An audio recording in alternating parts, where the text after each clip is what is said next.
Okay, I want to do one more problem with you.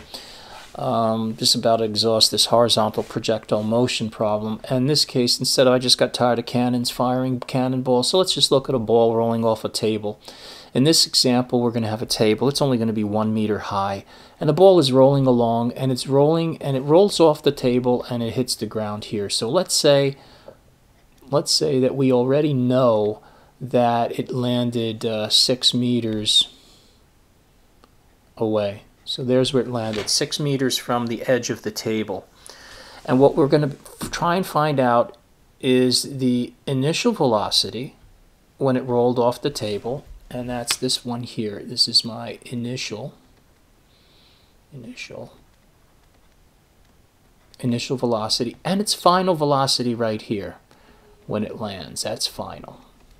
So when it just hits the ground, it's got some kind of a velocity, and let me just do it in yellow.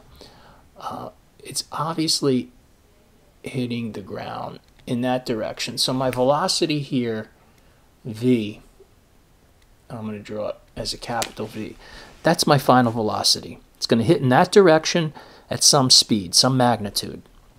We got to find the magnitude and the direction of this final velocity. So we already know how to calculate the initial velocity from a problem like this. We split it up into two components. So we have, let's say we have a vertical component, in which case we say our delta y is initial velocity in a y times time plus 1/2 acceleration yt squared. And you know how to do that by now. Your vertical displacement is going to be minus 1 meter because it's falling down 1 meter from the top of the table to hit the ground. It's going to drop 1 meter. The initial velocity component in the y direction or vertically is 0 because it's just rolling horizontal. So that's 0 times time plus 1/2. This acceleration in a y direction is due to gravity, negative 9.8, and time square. So we're going to have negative 1 is equal to negative 4.9 t squared. And again, the 4.9 comes from 1/2 of 9.8. And so we could figure out what t equals. It's going to be the square root of 1 over 4.9 because the two negatives will then cancel. And you know by now that you can't have negative time. So there's whatever that is, that's going to be my time.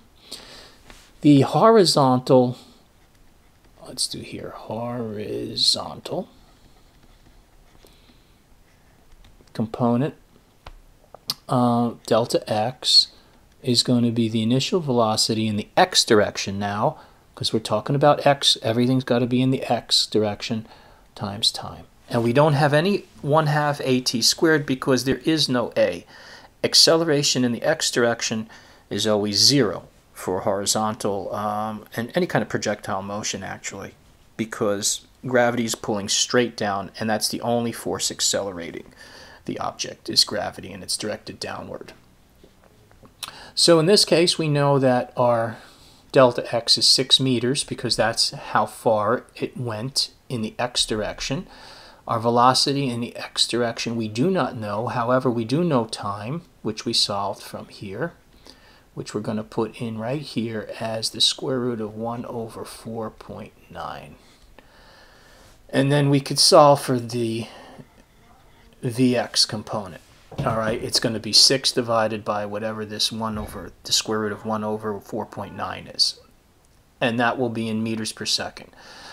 So we solve for half of the problem, Vx. That's the initial velocity in x. Now let's get back up to the more difficult part, where we want to find the final velocity over here.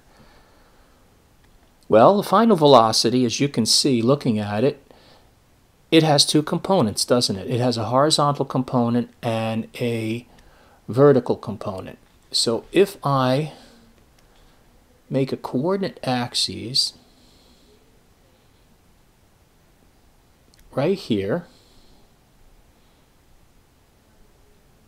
like that,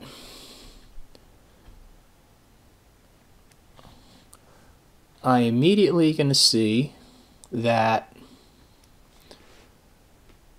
the horizontal component let's do a better color. Maybe red will be better. Yeah, the horizontal component is going to be right there, and the vertical component will be right here. Okay, so let me just take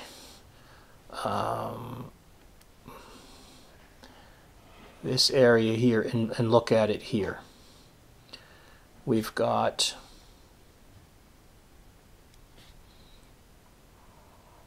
oh boy, that wasn't terrible. Let's get rid of that.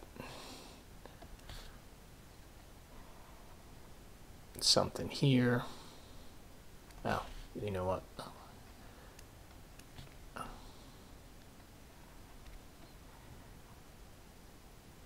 There we go. And I'm going to put, what was it, green? Yeah, this was my final velocity. And I'm going to break that guy up into two components. So let's do what we always do. Let's make our dots. At this point I'm going to go freehand. Make the box. Alright, that's this over here. That's this whole area here. I just blew it up. This is my final V. Alright. Alright, I got to find this angle. And I need to find my two components for this vector, which I'm going to just keep in white. There's one here. That's my horizontal. And there's one right here. That's my vertical. And the two of these, v sub y and v sub x, added together are going to give me my final velocity.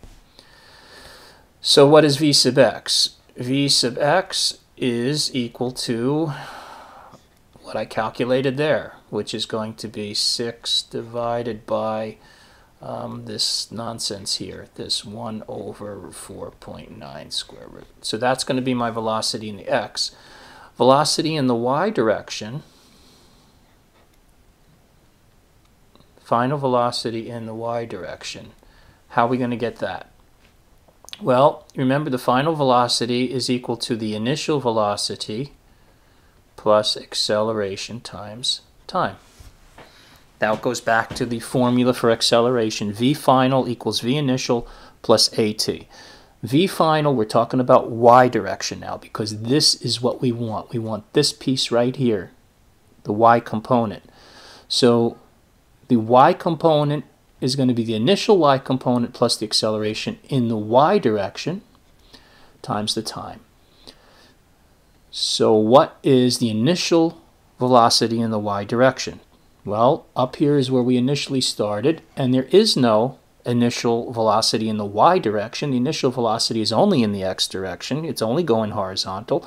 It's not going up, not going down until later on it starts to go down. But initially it's just going horizontally, and so the y component of the velocity is 0 initially. My acceleration in the y direction is negative 9.8, as always, and then we have the time, which is this stuff right here. I'm going to plug that in over here for time, the 6 divided by the square root of this stuff. And that'll give me the final velocity in the y direction. So look what I'm going to have. I'm going to have v sub x, which I know. How do I know it? I calculated it right here. And then I just calculated v sub y by saying v sub y final is 0 plus negative 9.8 times whatever the time was that I first calculated.